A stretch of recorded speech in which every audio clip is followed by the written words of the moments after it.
Comigo tudo maravilhoso. O vídeo de hoje é outra historinha, tá? Eu, gente, não tô fazendo mais historinha, é uma outra pessoa, tá?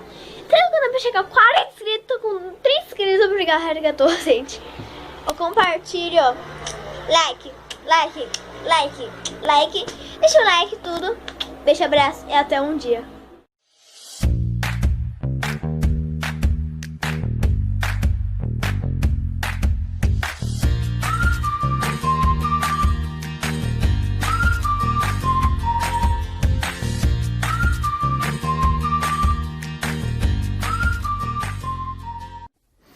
Vamos comparar a família a uma casa. Jesus, certa vez, ensinou os seus discípulos dizendo assim, através de uma figura que ele usou da casa. Lá no livro de Mateus, no capítulo 7, versículos 24 a 27, diz assim: todo aquele, pois, que ouve estas minhas palavras e as põe em prática, será comparado a um homem prudente que edificou a sua casa sobre a rocha. A chuva caiu, os rios encheram, os ventos sopraram e bateram com força contra aquela casa. Contudo, ela não caiu, porque estava alicerçada sobre a rocha. Mas todo aquele que ouve estas minhas palavras e não as põe em prática, será comparado a um homem insensato que edificou a sua casa sobre a areia. A chuva caiu, os rios encheram, os ventos sopraram e bateram com força contra aquela casa. E ela caiu, e a sua queda foi grande. Jesus estava dizendo aqui que haviam dois homens, um que era muito sábio, muito esperto, quando construiu a sua casa, construiu sobre a rocha, porque ali podia bater os ventos, podia vir a chuva, podia a água subir, que a casa estava bem alicerçada, bem firmada. O outro que era tolo, insensato, quer dizer tolo, né? Não pensa muito bem, construiu na areia. Foi fácil construir, mas quando veio a primeira chuva, a casa caiu. Quando a gente pensa nesse ensinamento de Jesus, eu queria imaginar, comparar a nossa família com uma casa. Para a gente construir uma casa, a primeira coisa que a gente tem que fazer é um plano, um projeto. Às vezes o papai e a mamãe contratam um arquiteto, é a pessoa responsável por desenhar, por imaginar como é que vai ser aquela casa. O arquiteto, ele é responsável por imaginar como é que vai ficar, desenhar e por todo aquele projeto. A família é um projeto de Deus. Então Deus é o nosso arquiteto, foi Ele que planejou a família. Já pensou se você não tivesse família? Já pensou se você não tivesse papai, nem mamãe, nem irmãos, nem vovô e vovó? Seria muito chato viver nesse mundo sem família, não é mesmo? Então Deus, Ele é o nosso arquiteto, Ele planejou a família e foi uma das melhores coisas que Deus planejou. Mas aí a gente pensa assim, depois que o arquiteto faz todo aquele projeto, a primeira coisa a ser feita numa casa é o alicerce. O alicerce, sabe aquele buraco bem fundo que se faz e começa a colocar as pedras e bastante cimento para aquela casa ficar bem firme? E quando é um prédio, então, o alicerce é aquele buraco bem grande, bem fundo. E lá eles começam a colocar muita pedra, muito ferro, muito cimento para que aquele prédio fique em pé, senão os prédios não ficariam em pé. Então, a coisa mais importante numa casa que primeiro se faz e sem ele a casa não pode ser construída é o alicerce. Jesus é o alicerce da nossa família. Sem Jesus, segurando a nossa família. Sem a nossa família ser construída em Jesus, tendo Jesus no nosso coração, tudo vai ficar mais difícil. Quando Jesus está na nossa família, lá no alicerce, quando os filhos vão crescendo, amando a Jesus, tudo vai ficar mais fácil. Depois que o alicerce está pronto, a próxima coisa que se constrói numa casa é, quem sabe? São as paredes. Começa a colocar um tijolinho em cima de outro tijolinho e vai subindo os tijolinhos bem juntinhos. Eles têm que ficar bem juntinhos uns dos outros. E tem uma massa que se coloca para juntar os tijolinhos que se chama cimento. É uma massa feita com cimento. O cimento, quando seca, ele endurece e ele junta, ele cola os tijolinhos uns nos outros. Se a gente esquecer de colocar um tijolo, sabe o que vai acontecer? A parede não vai ficar legal, vai rachar, né? Ela não vai ficar, ela pode até cair por falta de um tijolinho. Então, todos os tijolinhos têm que estar bem juntinhos. A parede na nossa família simboliza, sabe o quê? A união, a unidade entre os membros da família. Você tem um irmão? Você é amigo do seu irmão? Vocês são unidos, vocês brincam juntos, vocês se divertem juntos? Ou seu irmão está sendo o seu inimigo dentro da sua própria casa? Sabe que tem casas que os filhos não são amigos dos pais. Às vezes os pais não são amigos dos filhos. Às vezes os irmãos não são amigos uns dos outros.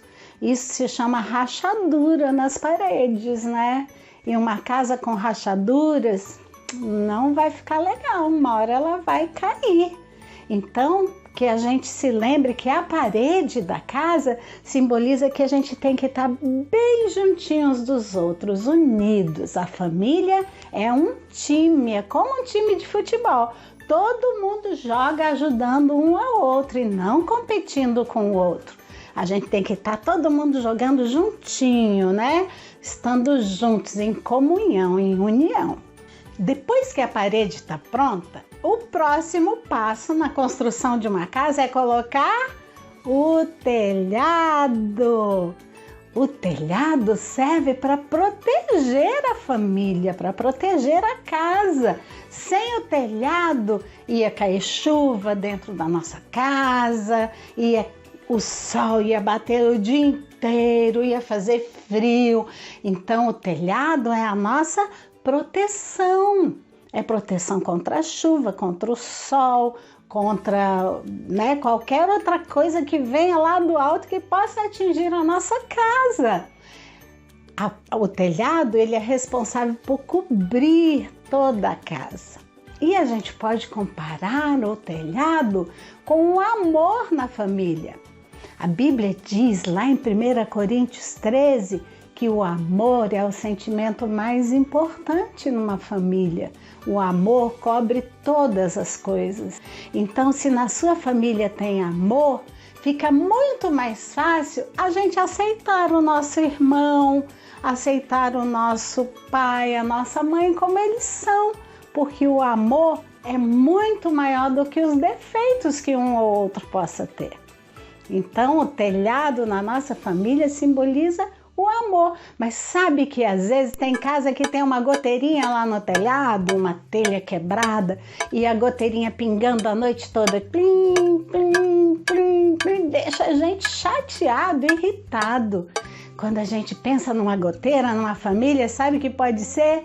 Aquela pessoa que vive reclamando, nada tá bom para ela, nunca tá feliz com as coisas. Se ela ganha um presente, não era isso que eu queria. Se a mamãe faz a comida assim, eu não gosto dessa comida. Se faz a comida, eu não gosto dessa comida.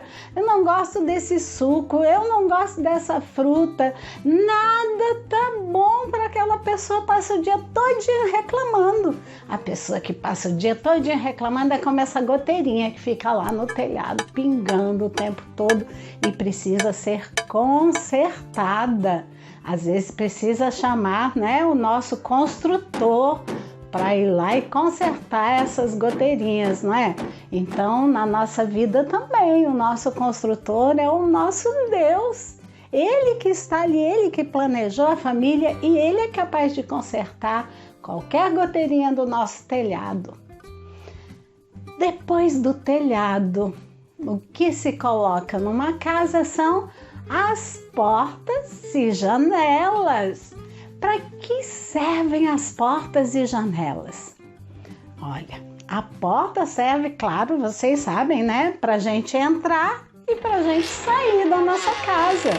A janela a gente abre para entrar sol, para entrar ar puro. Então, são os meios de acesso à nossa casa, a porta e a janela. Mas sabem que nas nossas casas podem entrar muitas coisas boas pelas portas e janelas. Pode entrar esse ar puro que eu falei, o solzinho da manhã pela janela.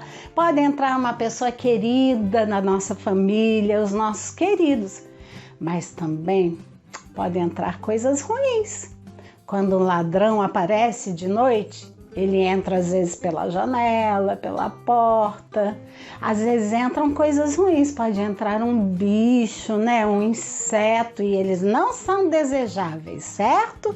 A gente quer logo matar uma barata que entra pela porta voando, ou uma aranha, qualquer bicho, a gente quer logo expulsar, porque a gente não quer isso ali dentro da nossa casa. Sabem que às vezes na nossa casa podem entrar coisas indesejáveis, influências más, pode entrar pela televisão, pelo celular, coisas que não vão deixar a família feliz, que podem estragar a paz da nossa família.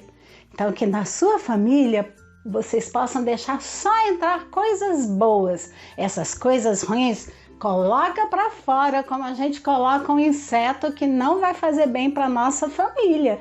Deixa entrar só as coisas que vão abençoar a sua família, que vão fazer o bem para vocês. Depois das portas e janelas, aí o dono da casa vai pensar na construção em colocar um jardim. Gente, uma casa sem jardim, sem umas plantinhas. Eu moro numa casa, eu gosto de jardim. As plantas alegram a nossa casa, deixam mais bonita, exalam perfume das flores. É tão bom entrar numa casa cheirosa, não é? Agora, uma casa que cheira mal, a gente quer passar longe, não é mesmo? A Bíblia diz, lá em 2 Coríntios 2,15, que nós somos o bom perfume de Cristo. Uma pessoa perfumada, uma casa perfumada, todo mundo quer estar juntinho, não é? Que a sua casa também tenha esse cheiro gostoso, que as pessoas ao passarem perto da sua casa não só sintam um cheiro agradável, mas que elas possam ter o desejo de entrar na sua casa, de estar com a sua família, porque é uma família agradável, é uma família que está distribuindo, que está exalando o bom perfume de Jesus. E como é que a gente exala esse perfume? É através da nossa união, do nosso amor, da nossa ajuda ao próximo, da nossa comunhão em família, da unidade da família, não é? Então, que a sua família esteja exalando esse bom perfume de Jesus como um belo jardim. Mas também uma casa precisa de endereço. Lá na sua casa, no seu prédio, na porta do seu apartamento tem um número, certo?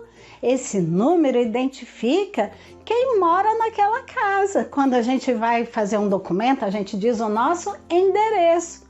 Uma casa sem número, ou que o número está lá apagado, ninguém vai saber quem mora dentro dessa casa. Será que as pessoas aí que moram perto de você, no seu prédio, na sua rua, sabem que aí dentro da sua casa mora uma família que ama Jesus? Eles podem identificar a sua casa dizendo, olha, ali mora uma família que os filhos são bacanas, são obedientes, nessa casa a gente não ouve palavrões, nessa casa a gente não ouve aquelas músicas feias, horrorosas. Nessa casa tem pessoas que amam a Deus? Será que as pessoas aí da sua rua, do seu prédio, sabem que aí na sua casa mora uma família que ama a Deus? Que assim seja, né? Que a sua família sempre mostre que ama a Deus pelas suas ações. Mas também a casa sim, que eu pensei, que eu sonhei, tem uma chaminé. Certamente no seu prédio não tem uma chaminé, né? Mas se alguém tem uma churrasqueira em casa ou tem um fogão assim bem diferente, tem uma chaminé. Para que serve a chaminé? Ela serve para sair a fumaça que não pode ficar dentro da casa, porque a fumaça, ela intoxica a gente passa mal, a gente adoece. Sabe o que significa essa fumaça dentro da nossa casa? A raiva, a briga, a gritaria, né? Quando os irmãos estão brigando uns com os outros, não é? Precisa ter um escapezinho lá, a chaminé por onde toda essa raiva saia, para que naquela família as pessoas sejam unidas, para que a raiva não deixe ninguém doente aí dentro da sua casa.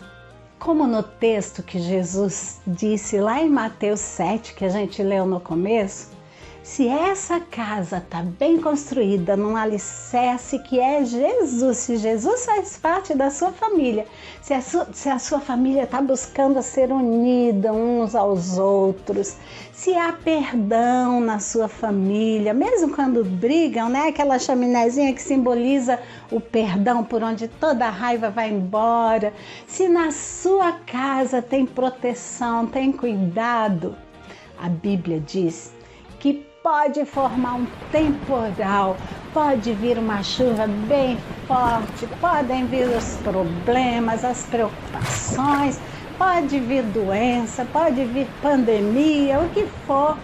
A Bíblia diz que essa casa vai permanecer em pé, sua família vai subsistir, a sua família vai vencer, porque Jesus é o alicerce da sua casa.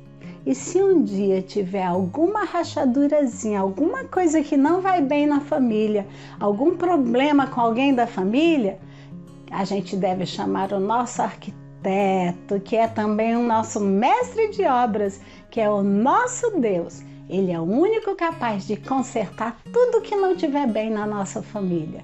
Então, que a sua família busque a Deus e que você também coloque sempre a sua família diante de Deus em oração. Amém.